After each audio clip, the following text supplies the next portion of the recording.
Feedback पास से control circuit ने क्या सेंस किया कि रेफरेंस 1500 आरपीएम होना चाहिए, आपकी जो मोटर है उसकी स्पीड कितनी होनी चाहिए, 1500 आरपीएम होना चाहिए, बट है कितनी 1470 आरपीएम। मतलब कहीं ना कहीं हमें स्पीड क्या करनी है, बढ़ानी कम करनी, बढ़ानी, क्योंकि 1500 से कमी है ना, ज्यादा हो जाता कम करते, कम है तो बढ़ाना है। अब स्पीड बढ़ाना है हमें तो वापस से एरर सिग्नल गया, इन दोनों का कंपैरिजन हुआ फीडबैक लूप से, एरर सिग्नल गया, इसने वापस से वोल्टेज और फ्रीक्वेंसी को इस तरीके से एडजस्ट किया कि वापस से इसका जो हमारा ये है जो स्पीड है वापस से वो 1500 आरपीएम पे पहुंच गई। जैसे 1500 आरपीएम पे पहुंच गई तो एरर सिग्नल क्या हो गया, 0 हो गया।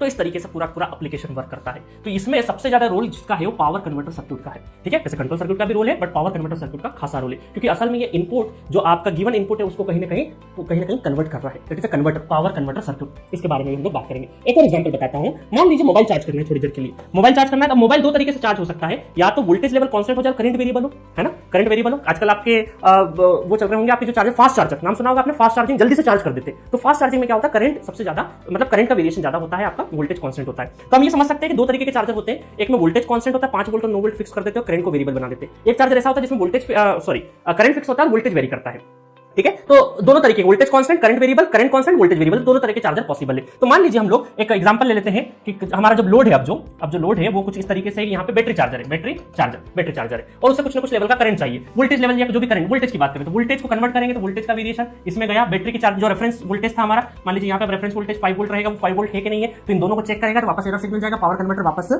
इनपुट और आउटपुट को मैच करेगा इस तरीके से, ये जो एरर हो वो जल्दी से खत्म हो जाए। तो इस तरीके से आपका चार्जर भी क्या होगा, अच्छे से एफिशिएंट वर्क करेगा। तो इसीलिए टेक्नोलॉजी के इंप्रूवमेंट की वजह से ही हम लोग आज की तारीख में जो चार्जर, पुराने चार्जर कैसे होते थे कि हमें कम से कम 1-2 घंटे 3 घंटे लगाना पड़ता था, मोबाइल तब जाके फुल चार्ज हो जाता था। बट अब जो फास्ट चार्जर होते हैं जिसका साइज भी थोड़ा सा बड़ा होता है ना, उसके अंदर की सर्किटरी थोड़ी बड़ी होगी, साइज भी थोड़ा सा बड़ा होता है, और वो चार्जर हमारा आधे घंटे 45 मिनट में आपका मोबाइल फुल चार्ज कर देगा। कुछ तो टेक्नोलॉजी ऐसी आ गई है कि अभी जो ओप्पो, वीवो, इस तरह के मोबाइल में भी आजकल फास्ट चार्जिंग की फैसिलिटी ऐसी है कि 15-20 मिनट में आपका मोबाइल फुल चार्ज हो जाता है, ठीक है। तो ये उसी की देन है पूरी की पूरी पावर सर्किटरी की, ठीक है, समझ में आया। तो ये लोड हमारा असल में एप्लीकेशन होता है, पावर कन्वर्टर मेन चीज होती है, और कंट्रोल सर्किट यहाँ पे फीडबैक का काम करता है।